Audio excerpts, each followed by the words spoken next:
Bendiciones, hermanos, le damos gracias al Señor y ahora en esta nueva sección de análisis contextual, en la cual vamos a estar trabajando documentos de las Sagradas Escrituras y vamos a iniciar con el libro de los Hechos. Algunos hermanos nos habían solicitado eh, si podíamos hablar del libro de los Hechos y queremos entonces hacer ese trabajo y queremos compartirlo con ustedes.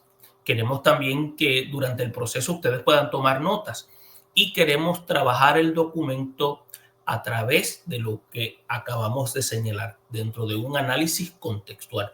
Vamos a ver el contexto, vamos a ver el análisis lingüístico y todos esos aspectos donde podamos comprender qué es lo que el autor, entiéndase Lucas, está queriendo transmitir a sus destinatarios y sobre todo el mensaje del Espíritu Santo a aquellos quienes el Señor Jesucristo encargó la encomienda de la proclamación del Evangelio, aunque se conoce como lo que nosotros llamamos Hechos de los Apóstoles, entendemos también que debería ser llamado Hechos del Espíritu Santo. Ahora, vamos a estar enfocados en esta ocasión en la introducción del documento, como también vamos a estar hablando de los aspectos importantes en los cuales encierra el libro de los Hechos. Por lo tanto, esperamos que usted pueda ir con nosotros, pero lo que deseamos es que usted vaya en crecimiento y desarrollo, porque también nosotros estamos en ese proceso.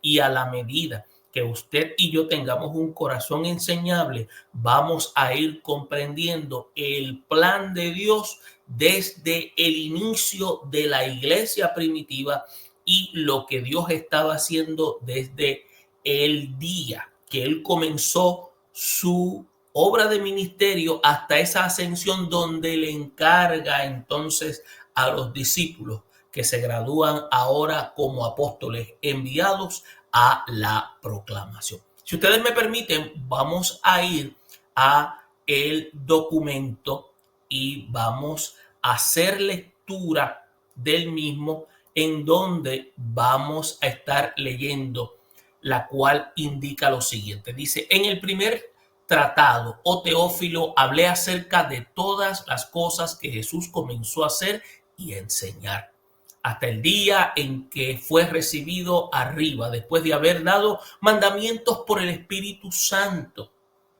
a los apóstoles que había escogido, a quienes también después de haber padecido se presentó vivo con muchas pruebas indubitables, apareciéndosele durante 40 días y hablándoles, acerca del reino de Dios. Y estando juntos les mandó que no se fueran de Jerusalén, sino que esperasen la promesa del Padre, la cual les dijo: oísteis de mí, porque Juan ciertamente bautizó con agua, mas vosotros seréis bautizados con el Espíritu Santo dentro de unos días. Entonces los que habían reunido, o los que se habían reunido, le preguntaron diciendo: Señor, ¿restaurarás el reino a Israel en este tiempo? Y él les dijo: no os toca a vosotros saber los tiempos o las sazones que el Padre puso en su sola potestad, pero recibiréis poder cuando haya venido sobre vosotros el Espíritu Santo. Y me seréis testigos en Jerusalén, en toda Judea, en Samaria y hasta lo último de la tierra. Y habiendo dicho estas cosas, viéndolo ellos, fue alzado y le recibió una nube que le ocultó de sus ojos. Y estando ellos con los ojos puestos en el cielo, entre tanto que él se iba, he aquí se pusieron junto a ellos dos varones que con vestiduras blancas, los cuales también les dijeron: varones galileos, ¿por qué estáis mirando al cielo? Este mismo Jesús que ha sido tomado de vosotros al cielo, así vendrá como le habéis visto ir al cielo. Entonces volvieron a Jerusalén, dice la Escritura. Cuando dice volvieron a Jerusalén, desde el monte que se llama Olivar, el cual está cerca de Jerusalén, camino de un día de reposo, y entrados también al aposento alto donde moraba Pedro y Jacobo, Juan, Andrés, Felipe, Tomás, Bartolomé, Mateo, Jacobo, hijo de Alfeo, Simón el celote y Judas, hermano de Jacobo. Todos estos perseveraban unánimes en oración y ruego con las mujeres y María, la madre de Jesús, y con sus hermanos. En aquellos días, Pedro se levantó en medio de los hermanos y los reunidos eran como 120 en número. Varones hermanos, era necesario que se cumpliese la escritura en que el Espíritu Santo habló antes por boca de David acerca de Judas, que fue guía de los que prendieron a Jesús y era contado con nosotros y tenía parte en este ministerio. Pues, con el salario de su iniquidad, adquirió un campo y cayendo de cabeza se reventó por la mitad y todas sus entrañas se derramaron. Y fue notorio a todos los habitantes de Jerusalén de tal manera que aquel campo se llamaba en su propia lengua Aceidama, que quiere decir campo de sangre, porque está escrito en el libro de los Salmos. Y escuche bien, sea hecha desierta su habitación y no haya quien more en ella, como dice el versículo 15. Entonces, ahí en el versículo, en el versículo 20 viene e indica diciendo, y tomé otro oficio, su oficio. Y es necesario, pues, que de estos hombres que han estado junto con nosotros en el templo, que el Señor Jesús entraba y salía entre nosotros, comenzando desde el bautismo de Juan hasta el día en que de entre nosotros fue recibido arriba. Uno sea hecho testigo con nosotros de su resurrección. Y se señalaron a dos, a José llamado Barsabas, que tenía por sobrenombre Justo, y a Matías. Y orando dijeron, tú Señor, que conoce los corazones de todos, muestra cuál de los dos has escogido, para que tome la parte del ministerio y apostolado de que cayó Judas por transgresión para irse a su propio lugar. Y le echaron suertes y la suerte cayó sobre Matías y fue contado con los 11 discípulos. Aquí en esta parte, permítanme cerrar aquí un momento y ustedes pueden observar, vamos a volvernos a y volvemos a entrar. Y esta es la lectura, me disculpan por algunos, como diríamos, traspié dentro de la lectura, del versículo 1 al 26 de el libro de los Hechos. Ahora, ¿qué tenemos que decir ahora que iniciamos este interesante documento y esta jornada? La primera parte es un elemento de introducción de los hechos, vamos a estar mencionando, y vamos a ver dentro del versículo 1 al 11 lo que podríamos llamar instrucciones finales y la ascensión de Jesús, y del 1 al 26 es lo que se conoce como el reemplazo de Judas. Ahora bien, es importante que nosotros tengamos claro que el libro de los Hechos continúa lo que se llama el relato del movimiento cristiano primitivo durante lo que se llaman 30 años después de la muerte de Cristo. Es un periodo que se presenció lo que se llama el crecimiento rápido de la fe cristiana, tanto en número como en expansión territorial. Es por eso que a medida que el número iba en crecimiento, los creyentes iban desarrollando lo que se llama la estructura de su organización. Entonces surgieron lo que se llaman nuevos problemas, fueron necesarios también nuevos tipos de ministerios para lo que se llama llenar esas necesidades. Entonces también ocurren las tensiones raciales que se incrementaban a medida que la gente de diferentes naciones se unían en el reino de Dios y eran reconocidas como parte de la iglesia. Por eso es que el documento de Hechos lo que hace es que registra el relato de cómo la joven iglesia enfrentó y a la misma vez resuelve problemas que amenazaban destruir lo que se llama la comunión e impedir lo que se llama la comisión que Dios le había indicado.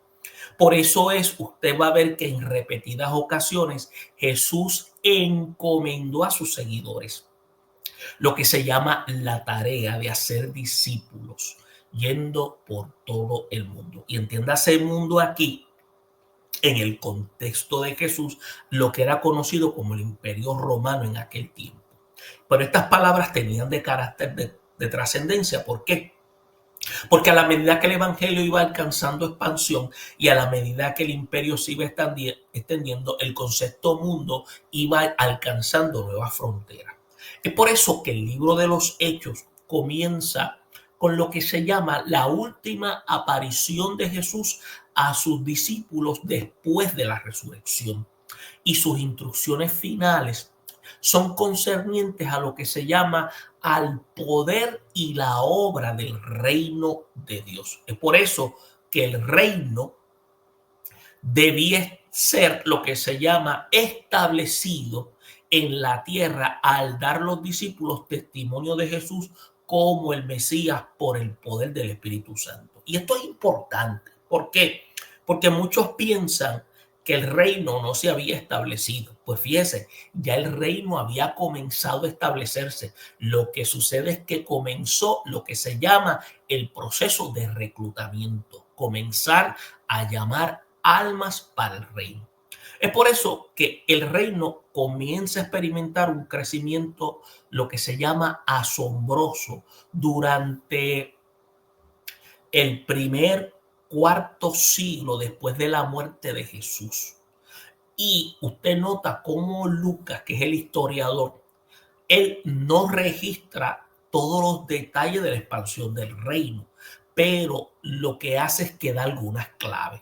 Por eso es que en repetidas ocasiones Jesús lo que hace es que encomendó a sus seguidores la tarea de hacer discípulos yendo por todo el mundo. Por eso es que, entiéndase, volvemos y repetimos esto, el libro de los Hechos comienza con la última aparición de Jesús, los discípulos después de la resurrección y sus instrucciones finales concernientes al poder de la obra del reino de Dios. Y el reino debía ser establecido en la tierra al dar los discípulos testimonio de Jesús como el Mesías por el poder del Espíritu Santo.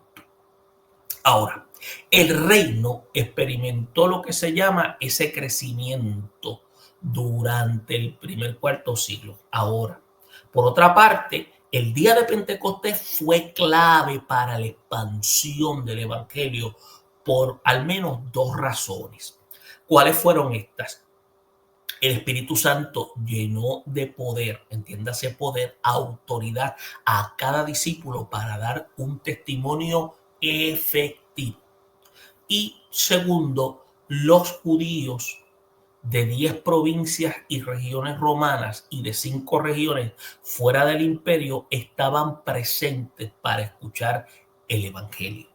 Por eso usted va a notar que Lucas no indica si aquellos que estuvieron presentes en Pentecostés llevaron el evangelio a Partia, llevaron el evangelio a Media, a Elam, a Mesopotamia, a Egipto y Cirene.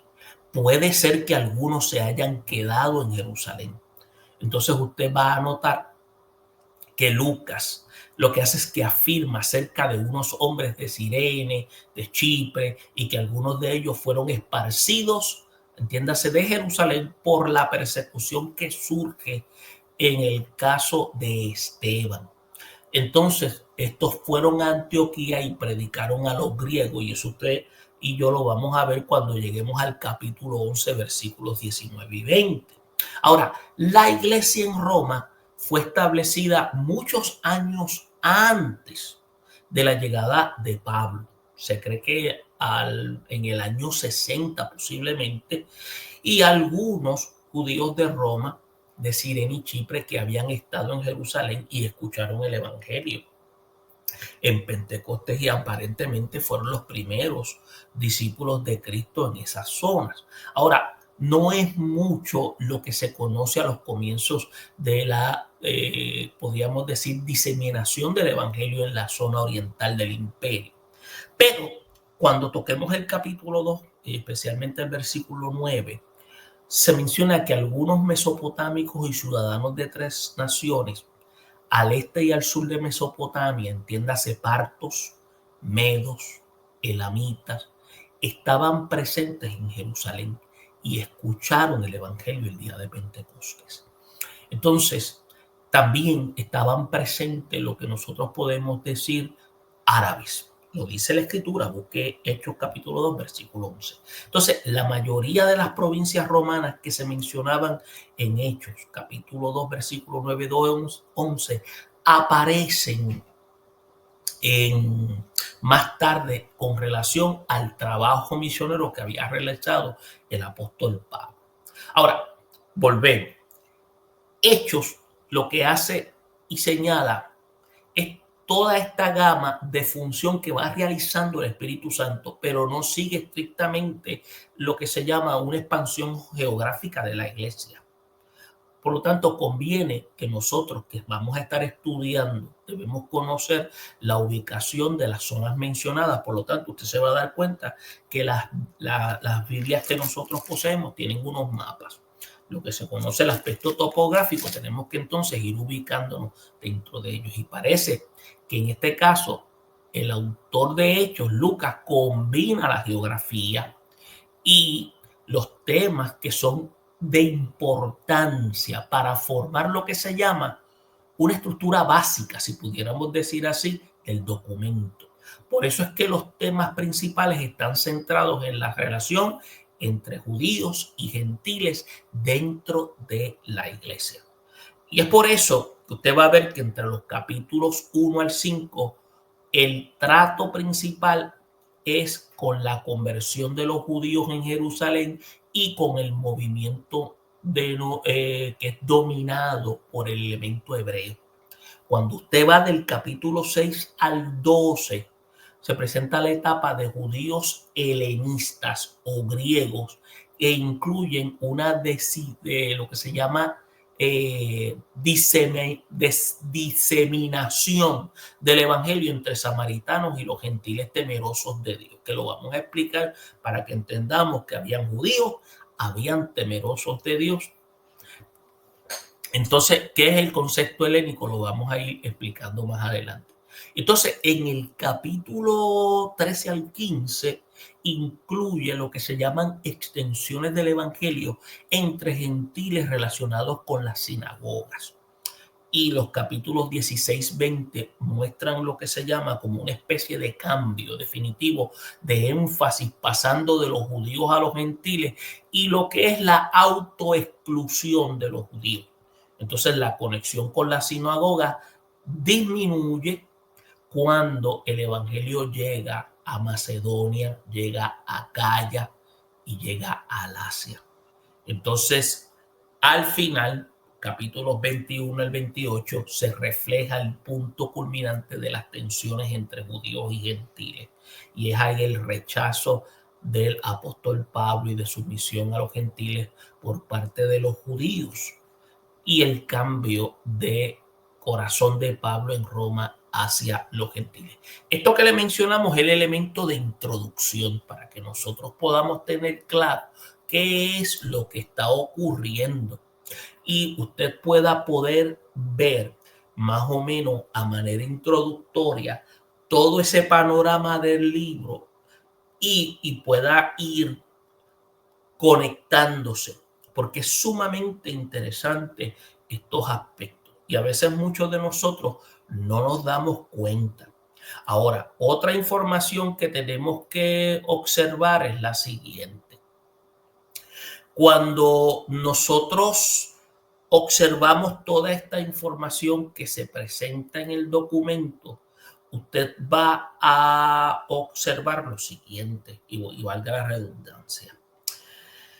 Entramos aquí a lo que se llama, me permite, eh, cuando vamos a trabajar el documento, porque muchos de nosotros pues prácticamente empezamos a hacernos preguntas. Bueno, yo quiero conocer un poquito más en detalle a lo que se está refiriendo el libro de los Hechos.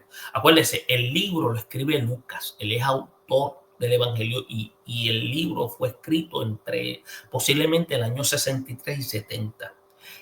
Esto es la combinación de Lucas y Hechos. Por lo tanto, el libro se divide. Ahora, Lucas es historiador. Se entiende que se le escribe a Teófilo. Algunos piensan que Teófilo, cuyo nombre significa amante de Dios, podía ser un individuo como podía ser también el sistema romano. Y eso todavía está sobre la mesa. Ahora, ese es el destinatario.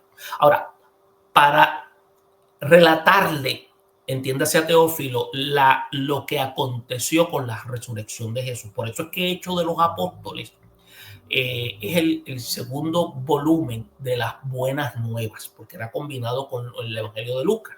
Entonces, el libro explica la sorprendente expansión de la fe cristiana para legitimizar a la iglesia ante las autoridades civiles o para también confirmar la fe de los creyentes. Por eso es que Lucas pudo también haberse lo que se llama propuesto, que estos comprendieran cómo el Espíritu Santo estaba trabajando para resolver el conflicto histórico entre gentiles y judíos.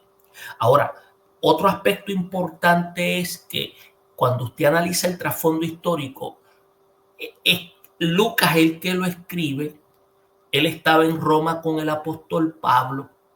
Por eso es que Hechos continúa un relato de su evangelio comenzando con los eventos que siguieron lo que se llama la crucifixión de Cristo. Entonces, su relato lo que hace es que cubre un periodo de 30 años. Por eso es que incluye un relato de la organización de la iglesia. Es uno de los libros que podríamos decir más fáciles de leer y es de los más organizados. ¿Por qué? Estamos hablando o estamos leyendo el documento de un historiador, que es lo característico de los historiadores que tienden a ser sistematizados. Y el propósito central del libro es mostrar que Cristo continúa su obra a través de los creyentes e iglesias bajo la dirección del Espíritu Santo. ¿Qué significa eso? Que aunque el libro esté en el documento, todavía no está cerrado. ¿Por qué? Porque la iglesia todavía está presente en el tiempo actual. Entonces, el método literario del documento es geográfico e histórico. Por lo tanto, es un documento donde usted no hace doctrina, pero hay señalamientos de carácter doctrinal al principio. Nada más, pero todo lo demás usted está viendo cómo la iglesia se va desarrollando. En el aspecto panorámico, la pregunta que puede surgir es ¿cuál es la idea principal del libro? Pues fíjese, la idea principal del libro es testificar que con el Espíritu Santo hay señales, hay prodigios, un gran número de salvos.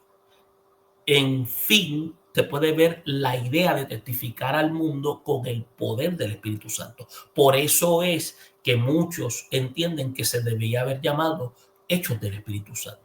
Ahora, otra pregunta es ¿cuál fue la razón principal por la cual se escribe el libro? Una de las razones para verificar la verdad de los hechos sucedidos, del cumplimiento de la promesa del Padre y una de la defensa de la verdad. Y otra parte es la de que esto constituye ser un documento que iba conjunto con el Evangelio de Lucas. Usted va a encontrar muchas palabras clave dentro del documento.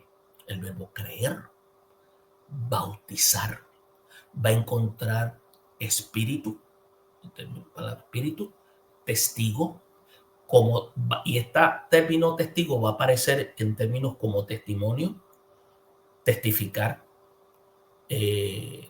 la palabra como palabra de Dios, también salmo o salmos, tanto en singular como en plural, e iglesia. Entonces, es importante que podamos tomar eso en consideración. Otro aspecto importante en relación al documento es lo que se llama el énfasis. El énfasis son las buenas nuevas de salvación mediante Jesús, que son para los judíos y para los gentiles por igual, cumpliendo lo que se llama las expectativas del Antiguo Testamento, ahora cumplida en la persona de Cristo. Y el Espíritu Santo es el agente que dirige la iglesia en el programa de expansión de las buenas noticias. Por eso es que la iglesia tiene lo que se llama el buen sentido de tomar parte con Dios respecto a la salvación y a la inclusión de los gentiles, porque el evangelio del reino no era exclusivo para judíos. La salvación era para todos, porque es parte del plan de Dios y nada podía impedirlo. Entonces, las buenas nuevas son aceptadas ¿con qué? Con gozo por algunos y era también rechazada por otros. Y esto es importante que lo entendamos. Teniendo esto claro, ya yo creo que ya llevamos casi media hora de lo que estamos hablando. Es para que ustedes vean cómo esto toma tiempo el poderlo analizar, porque es importante que nosotros entendamos la función que conlleva hacer lo que se llama análisis contextual. Pero es interesante porque así vamos conociendo qué era lo que quería hacer Dios a través de los autores. Ahora, vamos a entrar al capítulo 1 porque yo sé que ustedes están interesados en el mismo. Miren, cuando entramos en la primera parte, lo que se llaman, hay lo que podríamos decir del capítulo 1, las dos divisiones principales de esta literatura del Nuevo Testamento son los evangelios y las epístolas. Entonces, los evangelios lo que hacen es que anticipan la iglesia, mientras que las epístolas lo que hacen es que la presuponen. Por eso es que los hechos enlazan la iglesia de Cristo y los apóstoles, recientemente formada con la iglesia ampliada en la cual fueron dirigidas las cartas, entiéndase las epístolas. Ahora, aunque el documento de los hechos presenta un resumen histórico de crecimiento de la iglesia, entiéndase iglesia primitiva o los del camino, la clase de historia que presenta no es como la que se presenta ahora en el siglo XXI o la que se presentaba antes en el siglo XX.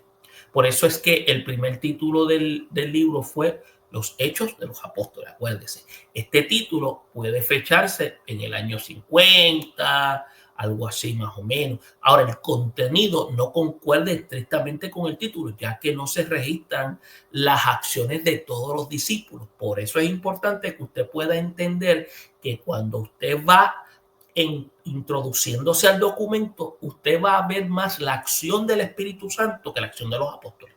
Por eso es que las actividades de Pedro al principio dominan la primera parte del documento y luego el apóstol Pablo la segunda. Si usted se da cuenta, Pablo no estuvo en el ministerio de Jesús, pero Pedro sí. Entonces, los demás apóstoles reciben lo que se llama muy poca atención. Y aunque no hubo una iglesia que se formó en Egipto en una fecha temprana, no hay ninguna mención de su origen en el documento de Hechos que habla sobre ella.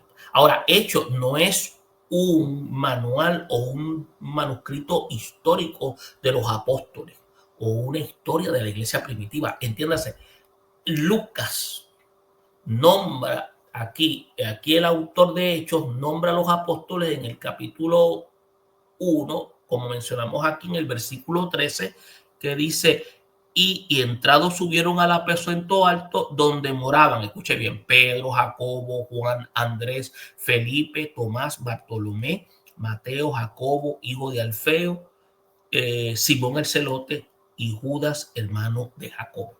Entonces, pero, ¿qué hace? Con una excepción de Pedro y Santiago y Juan, y ninguno de ellos se menciona otra vez. Y no nos cuenta qué le sucedió a Pedro después de Hechos 12:18. Ahora la pregunta es, ¿fue Pedro a Roma? Dado que Santiago, el hermano del Señor, llegó a ser el líder de la iglesia de Jerusalén, o de entender que Pedro salió de Jerusalén, entonces el autor también deja sin respuesta algunas preguntas en cuanto a Pablo. Entonces no nos da lo que se llama cuenta de muchas de sus actividades importantes. Tampoco se mencionan las actividades literarias del apóstol y el desenlace de su juicio bajo Nerón. Se da cuenta que hay una serie de detalles que no se mencionan. Ahora, por otra parte, Hechos también es sumamente importante por el enlace entre las actividades de Jesús y las iglesias que se establecieron a través de los apóstoles, porque ofrece un trasfondo a través de las cartas del apóstol Pablo. Ahora, es importante que nosotros entendamos esto, porque al poder ver esta información, podemos ver que al entrar en el capítulo 1, usted va a ver lo siguiente. El autor hace lo que se llama una referencia a un escrito previo que es dirigido a Teófilo. Entonces dice que el tratado anterior contenía un relato a todas las cosas que Jesús había comenzado a hacer y había comenzado a enseñar. Entonces la frase, usted va a notar que indica que había propuesto escribir un relato histórico, lo que se llama un prólogo al Evangelio. Y eso puede haber servido como lo que se llama una introducción para lo que se llama para el libro, para ambos libros, entiéndase. Pero en el versículo 1 al 5 de Hechos puede haber sido una introducción de carácter secundario. Por eso es que el prólogo en el Evangelio, el autor establece lo que se llama su propósito, que fue el de lo que podríamos decir, me permiten, estoy tratando de como dar la idea, de ordenar las cosas entre nosotros que han sido ciertísimas. Eso es lo que él trata de poner en orden. Por eso es que la implicación de Lucas es que Teófilo ya había recibido alguna instrucción, entiendas, una información. Por eso es que él afirma su exactitud histórica en una frase que dice, después de haber investigado con diligencia todas las cosas desde su origen. Entonces, en la obra de los dos volúmenes, entiéndase cuáles volúmenes, Lucas y Hechos, hay una afirmación donde implica que Lucas había investigado de manera cuidadosa todas las cosas desde el mismo comienzo del nacimiento de Jesús, o que habían participado personalmente en las actividades para asegurarse sobre la función que él había hecho como Mesías. Por eso es que el nombre Teófilo, que significa el que ama a Dios, usted va a ver que utiliza el título excelentísimo que aparece antes de su nombre en Lucas. Era la palabra común que se usaba en el griego para indicar a alguien que ocupaba una posición oficial. Por lo tanto, Teófilo no era una persona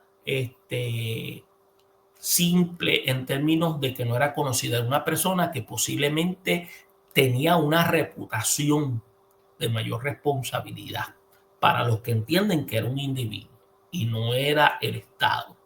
Por lo tanto, Teófilo puede haber sido un oficial romano que había recibido alguna instrucción de fe cristiana, puede que fuera un oficial que escucharía el juicio de Pablo. Por lo tanto, hay que ver que Lucas quería que tuviera un conocimiento total del contenido del mensaje de Pablo, lo que se llama en el griego el querigma, el mensaje, el cual el mensaje predicado, el cual había sido lo que se llama un motivo de su encarcelamiento y su juicio. Entiéndase de lo que había experimentado Pablo. Ahora, estudiosos creen que el nombre de Teófilo se refería también a cualquier cristiano que amaba a Dios. Por lo tanto, el nombre sería usado en un sentido general para dirigirse a todos los cristianos. ¿Se da cuenta?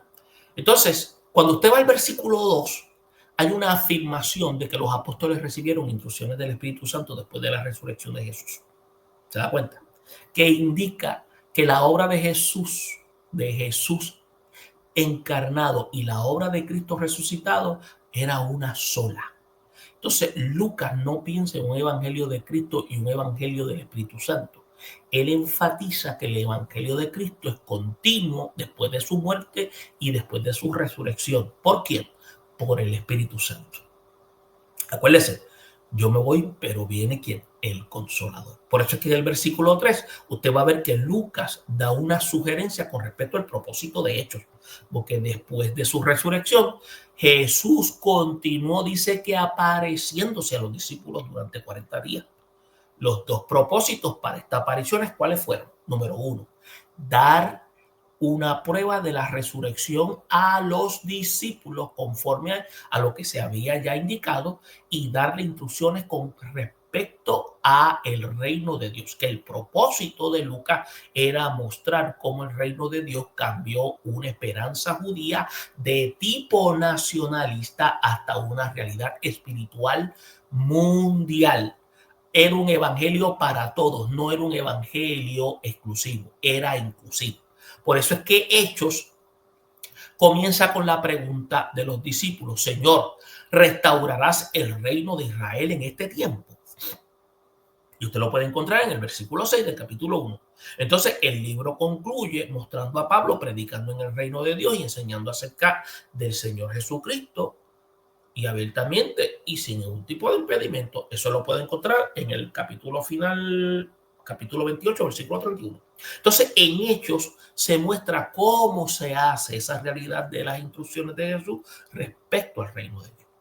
Ahora, por otra parte, siguiendo la línea de este capítulo 1, Lucas presenta a Jesús como el Hijo del Altísimo, el cual iba a heredar el trono de David, su padre. Por eso es que su reino no iba a tener fin. El reino es uno en la cual Dios, el reinado y gobierno, que es el que él tiene todo control, el pantócrato sobre el pueblo. El reino vino en poder en el bautismo de Jesús cuando recibió el Espíritu Santo, entiéndase, desciende. Por eso es que Juan el Bautista, cuando profetizó de Jesús, de aquel que venía después de él, que era más poderoso que él y que iba a bautizar a sus discípulos con el Espíritu Santo y fuego, está hablando de autoridad y juicio. Las actividades y enseñanzas de Jesús habían demostrado lo que se llama la presencia del reino, el poder del reino, y entiéndase el reino de Dios que estaba presente en la vida y ministerio de Jesús y que iba a ser a los discípulos cuando fueran bautizados con el Espíritu Santo. Entiéndase, iban a ser los sucesores de Jesús. Por eso es que Jesús en una ocasión le dice: ustedes van a hacer cosas mayores que las que yo hice. Y entiéndase mayores porque el ministerio de Jesús fue reducido, porque el ministerio de Jesús fue uno de plantación. Entiéndase, plantación fue en la formación y desarrollo de los primeros discípulos que al Jesús partir, ellos se convirtieron, luego pasan de discípulos a apóstoles. ¿A qué? A enviados a la proclamación. Por eso es que los discípulos habían pasado previamente que el reino, o habían pensado, mejor dicho, previamente, que el reino de Dios pertenecía a Israel y que el poder de ese reino se expresaría en el poderío militar. O sea, tenían ciertos conceptos, pero el mismo Señor se los estaba aclarando y el Espíritu Santo los iba a acabar de iluminar en cuanto a cuál era la perspectiva de Dios en cuanto a eso. Y después de su resurrección, usted se va a dar cuenta que Jesús aparece a los discípulos durante 40 días para darle instrucción con respecto al reino. Por eso es que él le enseñó a los discípulos en cuanto a lo que no consistía en el poderío de Israel como nación, sino como un don prometido de parte de Dios. Si usted va al versículo 4, usted nota que se habla del envío del Espíritu Santo como la promesa del Padre. Y aquí habla de bautismo con el Espíritu Santo, diferente al bautismo en agua, porque hay una autoridad que viene de parte de Dios para ejercer una función, para proclamar el evangelio con autoridad y llevar un mensaje de transformación. Por eso es que usted nota que los primeros 4 versículos de este capítulo usted está viendo cómo está esta instrucción. Entonces, Respecto a estas instrucciones, usted va a ver que en el versículo 6, los discípulos no habían comprendido todavía las enseñanzas de Jesús con respecto al reino. Por eso es que preguntaron, ¿restaurarás el reino en este tiempo? Entonces, la pregunta lo que hace es que revela esa idea nacionalista y estrecha del reino. Entonces, la crucifixión puede haberle forzado a abandonar la idea del reino temporal y político. Acuérdense, ellos tenían un concepto de un líder que iba a venir y los iba a liberar de la opresión romana. Entonces, sin embargo, ellos continuaron creyendo que el reino sería una expansión del judaísmo. Para ellos, el judaísmo era una nación como una religión. Entonces, los profetas, tenemos que también tener en mente, ellos habían hablado de la venida del reino de Dios, de acuerdo a lo que había dicho Ezequiel, que el reino significaba primordialmente liberación y restauración de Israel. Búsquese los capítulos 36 y 37. Entonces, esa liberación de la dominación extranjera y reivindicación a la santidad del nombre de Jehová, el cual había sido profanado por las naciones, entre los cuales habitó Israel. Eso era el mensaje profético de Ezequiel. Entonces, acuérdense, la era de los gentiles se inicia cuando comienza Nabucodonosor. El pueblo de Israel ya está bajo dominio gentil. Entiéndase dominio. Ahora los que están dirigiendo son los gentiles. Y esto era parte de todo lo que trae como resultado la desobediencia del pueblo cuando en el periodo de los reyes, el periodo de los jueces, ellos cayeron en un estado moral de decadencia hasta lo último, donde de los jueces pasan a la transición a las monarquías, y eso fue un desastre. De todos los casi 43 reyes que hubo, se pueden contar que 8 fueron justos delante de Dios dentro de lo que se puede ver en el marco histórico. Por eso es que las naciones gentiles habían interpretado la derrota de Israel como un resultado de la debilidad de Jehová frente a los dioses de las naciones conquistadas. Por eso es que la gloria y poder de Jehová debería ser demostrado mediante ¿qué? La liberación del pueblo y la restauración de su tierra. Entonces, el profeta Isaías vio otro propósito de liberación de Israel. Por eso es que la liberación gloriosa de Israel por medio de Jehová iba a traer a los gentiles para que le adoraran. Y entiéndase, porque iban a ser una sola nación en la cual iban a estar combinados para adorar. Ahora, por otra parte, los profetas hablaron de la venida del reino de Dios. Entonces, cuando usted se va a dar cuenta de que ese propósito de Dios se iba a llevar a cabo. Por eso es que las naciones gentiles en ese proceso no se había visto, pero estaba en proceso de formación. Ahora, ¿qué queremos decir? Todas estas expresiones ya dentro del plan divino ya estaban tomando forma y estaban ocurriendo de manera sinérgica, y había llegado el tiempo y el tiempo se había cumplido con la llegada del Mesías.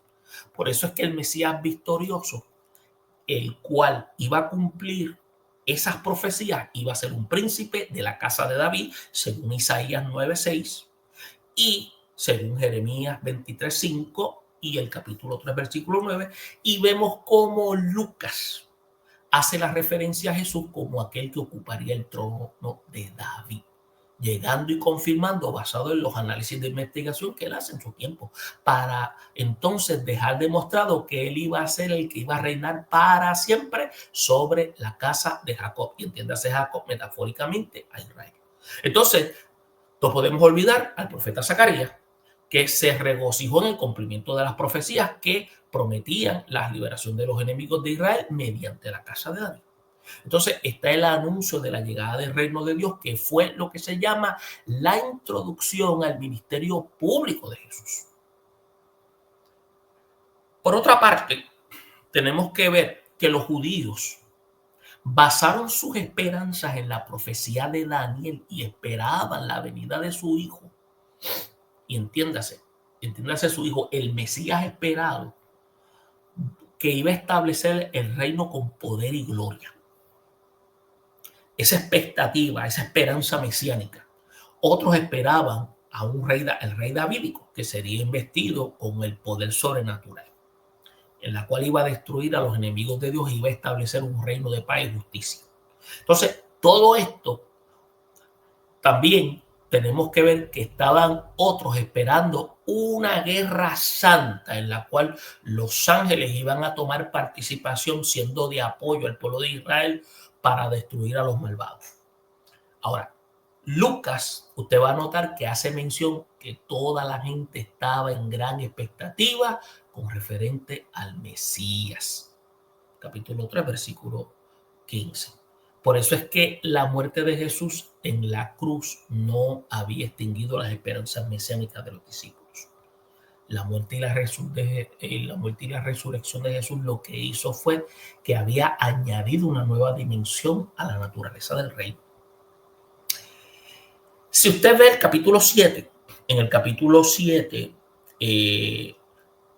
Lucas lo que está registrando es la pregunta de los discípulos con respecto a la restauración del reino de Israel. Entonces, como el principio del relato de los hechos se puede notar ahí y se puede ver cuando habla, dice, que Jesús dice, no os toca a vosotros saber los tiempos o las sazones. Ahora, los fariseos anteriormente habían formulado una pregunta que era prácticamente igual.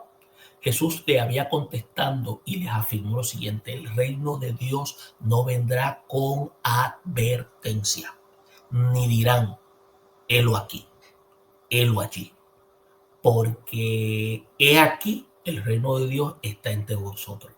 ¿De acuerdo? Entonces quiere decir que ya estaban, pero los que tenían el conocimiento no tenían el discernimiento.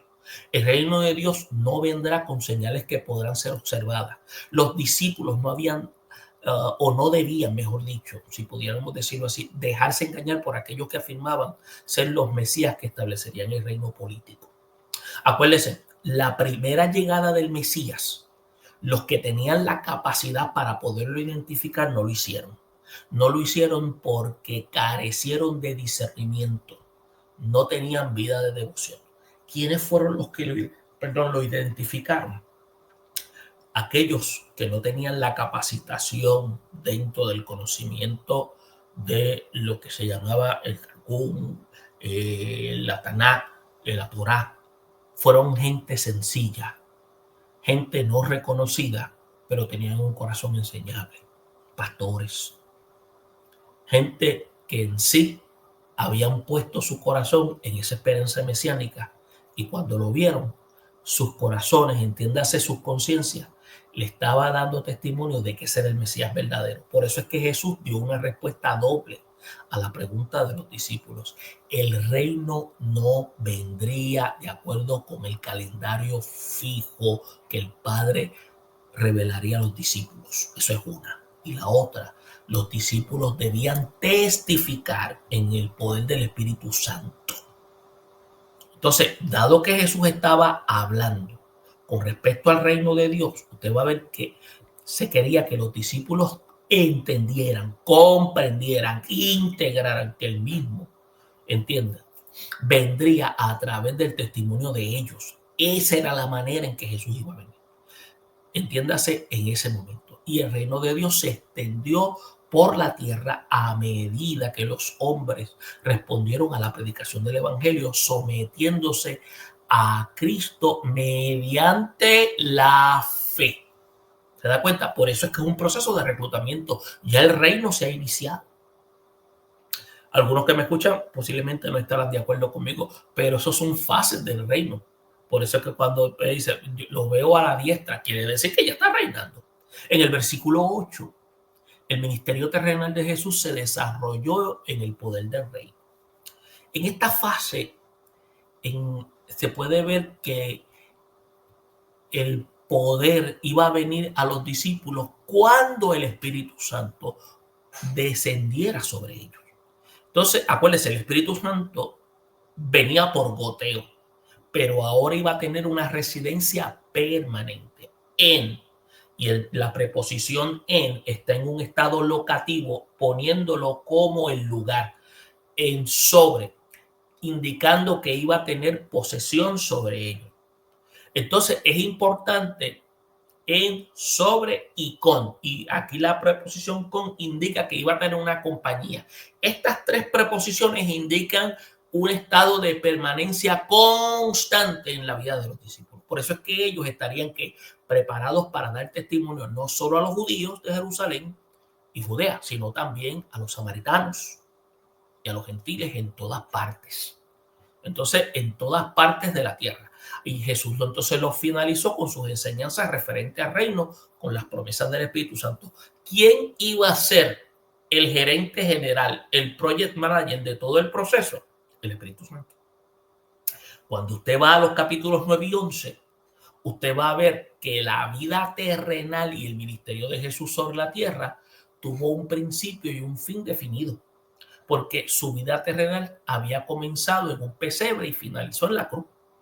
Entonces, si no, en el Monte de los Olivos, cuando una nube lo ocultó de la vista de los discípulos. Entonces, en una forma de que se llama prematura, si es que se puede llamar así, de esa forma, los discípulos pueden haber concluido que su ministerio terrenal había terminado con su muerte. Pero no fue así. Por eso es que los dos hombres de vestiduras blancas le informan a los discípulos que Jesús no haría más apariciones después de su resurrección. Escuche bien. Sin embargo, ellos no deberían concluir que su ministerio había terminado. En el momento de la ascensión, ya habían recibido órdenes de continuar su ministerio con el poder del Espíritu Santo.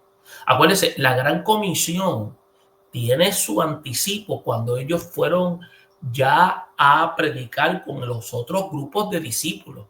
La parte que habla de la comisión, el capítulo 28, es una extensión de la gran comisión.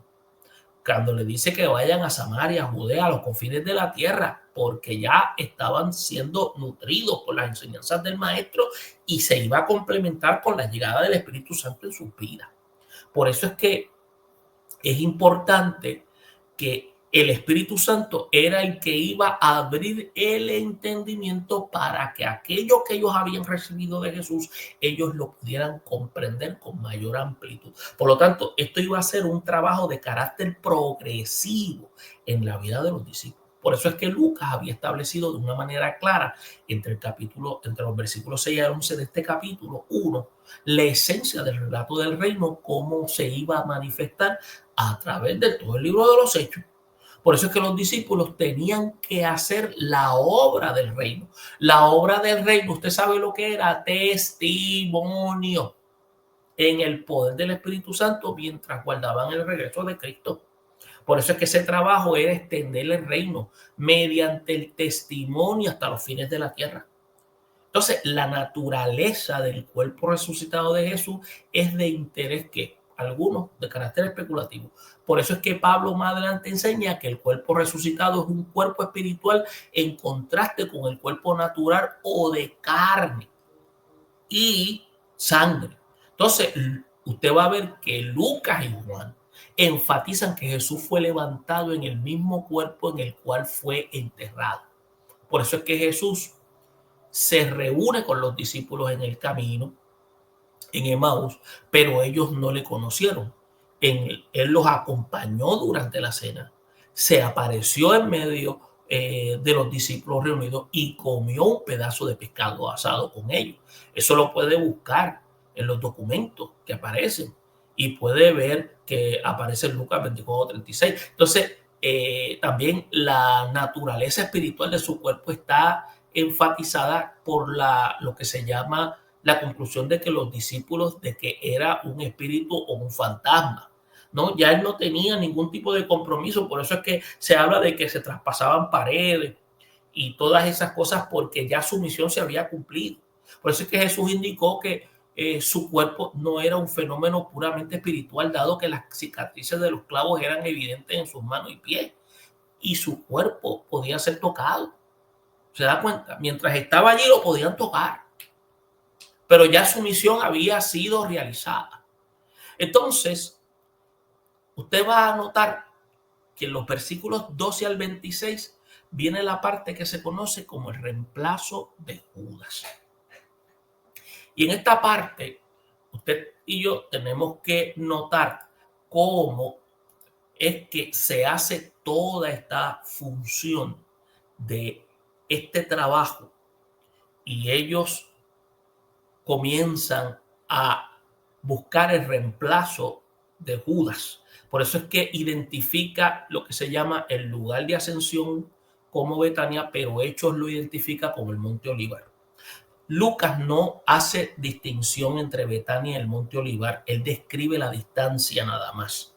Por eso es que cuando dice que es un camino de un día de reposo, se está hablando aproximadamente de 1 kilómetro. Por eso es que la afirmación puede indicar también que la ascensión ocurrió en el día de reposo.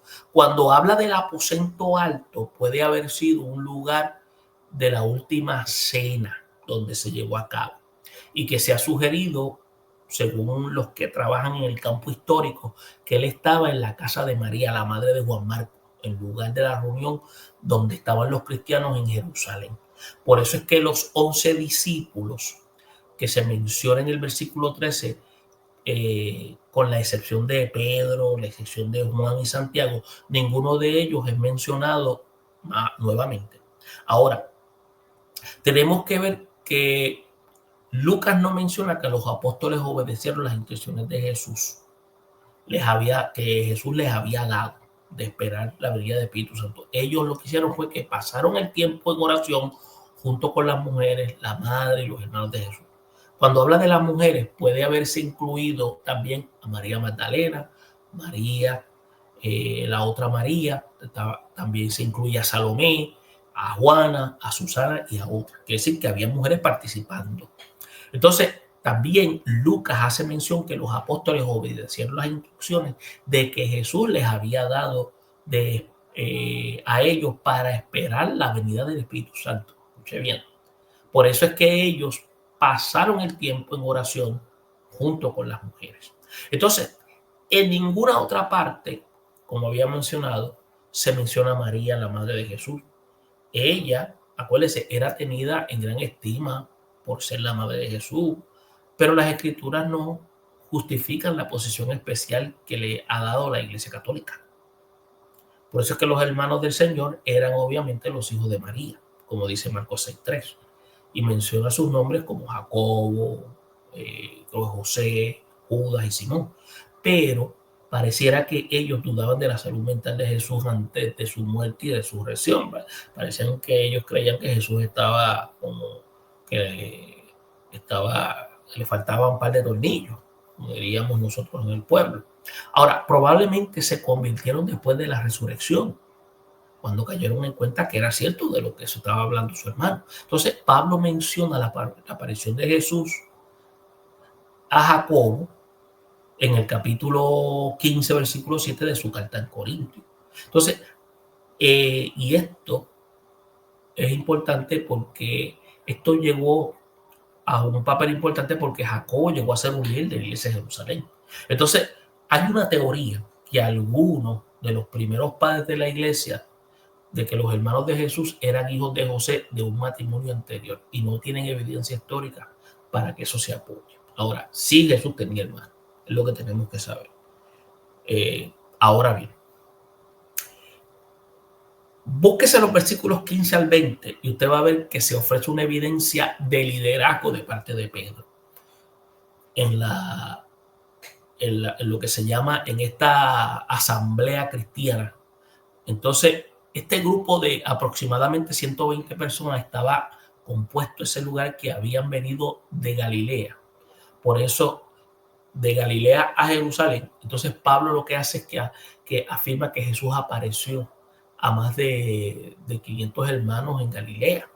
Y eso él lo dice en su carta de Corintios, la primera, en el capítulo 15, versículo 6.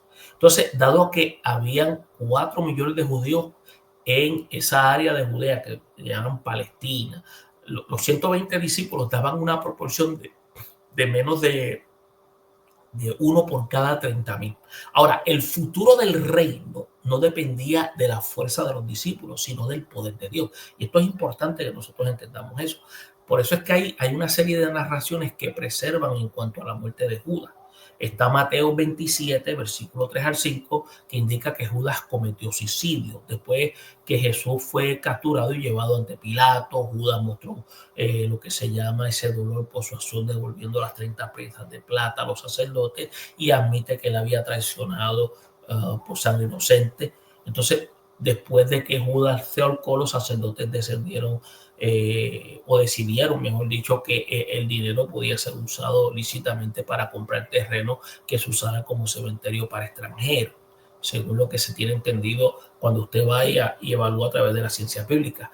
Había un tal Papías, padre de la iglesia en el siglo II, que afirmó que Judas se envaneció y fue atropellado por un carro en una calle estrecha. Entiéndase un carruaje. En aquel tiempo no habían vehículos de motor. O sea, Lucas indica en Hechos que en el mismo Judas adquirió un terreno con el precio de la mala acción, y Lucas no niega ni menciona que Judas se ahorcó.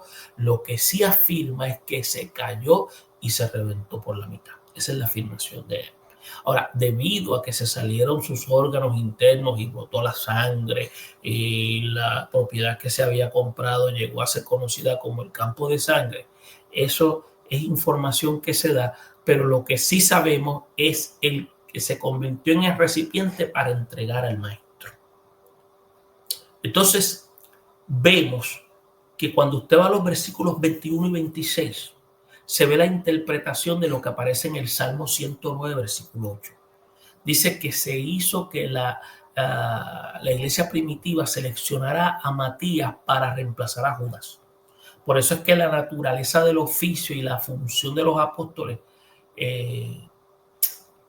impedían que el apostolado fuera lo que se llama transferible. Ahora, se ha señalado que el término hebreo equivale en el griego enviado, apóstol. Ahora, el énfasis está sobre el que envía más que sobre el enviado. En este punto, el que envía puede comisionar al enviado como lo que se llama un representante, lo que se llama un comisionado, pero la comisión no puede ser transferida a otra persona. Por ejemplo, en el Salmo 109, versículo 8, fue interpretado como queriendo significar que Dios iba a comisionar a otro hombre para tomar el oficio del traidor. Sin embargo, usted se va a dar cuenta que cuando Jacobo fue muerto por Herodes, unos creo que algunos 13 años más tarde, no se seleccionó a nadie para reemplazar. Mire, le doy un ejemplo. Cuando yo estaba en el ejército, a mí me comisionaron como oficial. Las comisiones, para eso, el que comisiona es el presidente de los Estados Unidos. A mí me comisionó el presidente de los Estados Unidos en el 2008, el que estaba en poder. Y en esa comisión aparece la firma del presidente. Entonces, cuando en el momento que yo cumplo mi periodo en el servicio militar, yo lo que hago es, los oficiales no reenlistan. Los que reenlistan son los soldados subordinados. Los oficiales lo que hacen es que renuncian a su comisión. Por ejemplo, ellos cumplen su periodo y se reportan y someten una carta diciendo que ya cumplieron su periodo y quieren entonces renunciar a su comisión, y cumplen. Yo no renuncié a mi comisión, pero yo cumplí mi periodo requerido y me retiré con mis 25 años de servicio y me retiré con todos los honores. Pero nadie ocupó mi posición. Ocupó mi posición otro que había sido comisionado por otro presidente porque hacía el mismo trabajo que yo, pero fue reemplazado no para reemplazarme a mí, sino para entrar a la unidad que yo estaba, porque en el sistema militar ellos saben que un soldado no va a durar toda la vida, necesita ser reemplazado. Pero aquí, en el caso de lo que se presenta, se está indicando a un individuo que había sido comisionado por Dios, en el caso de Jacobo, y después de ese periodo nadie lo reemplazó. Ahora, por eso es que hay que ver que las cualidades del elegido para reemplazar, en el caso de Judas, revelan lo que se llama la naturaleza de la función. Entiéndase, en caso de función apostólica, se requería que hubiera estado con Jesús, porque eso era un requisito, desde la época de su bautismo hasta su muerte, y que hubiera estado presente en una aparición después de su resurrección. Esos eran los requisitos en aquel tiempo. Por eso es que usted oye gente que se llaman apóstoles y se autodenominan. Las vacantes de apóstoles se llenaron en el siglo I. Si las personas quieren llenar para apóstoles hoy, ya esas vacantes se llenaron hace más de 2000 años. No se tienen que preocupar por eso. Por eso es que las funciones especiales de apóstoles eran de relatar lo que se llamaban las actividades y las enseñanzas de Jesús y dar testimonio de que Jesús es el Señor viviente como resultado de su resurrección. Por eso es que los registros que aparecen escritos en los evangelios lo que hicieron fue reemplazar más adelante la palabra viva de los apóstoles con relación a las actividades y las enseñanzas de Jesús. Ahora, aunque Jesús había aparecido a más de 500 personas en Galilea, solo llenaron requisitos para reemplazar a Judas. Entiéndase, por eso es que el apóstol Pablo recibe una comisión especial como una visión del Señor. Acuérdese, Pablo era apóstol, pero era el apóstol de los gentiles. Por eso es que se conoce como el apóstol de los incircuncisos. Entonces, pero Matías es el que reemplaza a Judas. Y eso es algo que hay que tenerlo claro. Ahora, el método empleado para la selección revela lo que se llaman los procedimientos administrativos de la iglesia primitiva. Y aunque Pedro era el líder, no tenía autoridad especial. Por eso es que no fue el quien nombró a sucesor de Judas. Pedro estaba hablando a los 120 cuando explicó las cualidades requeridas de sucesor. Y Pedro recurre también a según lo que estaba establecido por las leyes. Echaron a suerte. Por eso es que usted va a notar más adelante que el que hacía las designaciones de personal para llenar las vacantes era el Espíritu Santo. Pero en este caso usted va a notar que el que va a ejercer las funciones, en este caso de selección de personal para las funciones, es el Espíritu Santo en lo que él quiere. Usted va a ver que los discípulos en el libro de los Hechos no aparecen todos haciendo funciones, no se registran. Usted va a ver Esteban, usted va a ver a Pablo, que no estuvo nunca con Jesús, sino que solamente en la visión, y está viendo entonces a Apolo, así a Aquila y Priscila, a Timoteo. ¿Se da cuenta? Porque el que ahora está dirigiendo la iglesia es el Espíritu Santo. Por eso es que el procedimiento de echar suerte puede haber seguido lo que se llama la tradición judía de escribir los nombres en piedra, ponerlos en una vasija, sacudir la misma hasta que la piedra se cayera. Eso era el procedimiento. Entonces, la piedra que caía primero no lo hacía por casualidad, sino ellos lo entendían que era parte de la dirección de Dios, y habían 3 factores que estaban involucrados para eso. Una era la interpretación de la comprensión de la escritura en determinar la dirección a tomar, y la otra era la participación de todos los creyentes en la gestión, la determinación de la voluntad de Dios a través de la oración. Esa era la forma que se hacía en la tradición. Entonces, el hecho de mantener el número 12 para el liderazgo de la iglesia primitiva simboliza que la iglesia era el nuevo Israel para algunos de los que lo ven de esa forma, pero también simbolizaba también el acuerdo con la misma, el número de oficios abiertos de liderazgo dentro de la congregación, que era el 1/10 de la membresía. La congregación, acuérdense, consistía a principio de 120 de los reunidos aparentemente, pero resulta interesante notar que antes de Pentecostés los discípulos dependieron de echar suerte para buscar la guía divina, de acuerdo a las tradiciones. Y después de Pentecostés, los creyentes llegaron a la comunidad y llegaron a ser comunidad ¿bajo quién? Bajo la dirección del Espíritu Santo, el cual les dio lo que se llama la dirección de Dios. Ya no iba a ser más por suerte. Entonces, si usted se da cuenta, esa fue la forma en que trabajó el Espíritu Santo a principio. El primer capítulo lo que da es esa intervención. Vamos luego a trabajar el capítulo 2, donde habla de la llegada del Espíritu Santo. Y ahí vamos a ver otra serie de detalles y otros aspectos. Esperamos que esta información haya sido de ayuda y sobre todo lo motive a usted a hacer su propia investigación y su propio análisis para que podamos comprender qué es lo que Lucas quiso decir a través de su escrito y cómo la iglesia fue en formación y desarrollo dentro de su trayectoria a través del libro de los Hechos. Bendiciones a todos y hasta la próxima.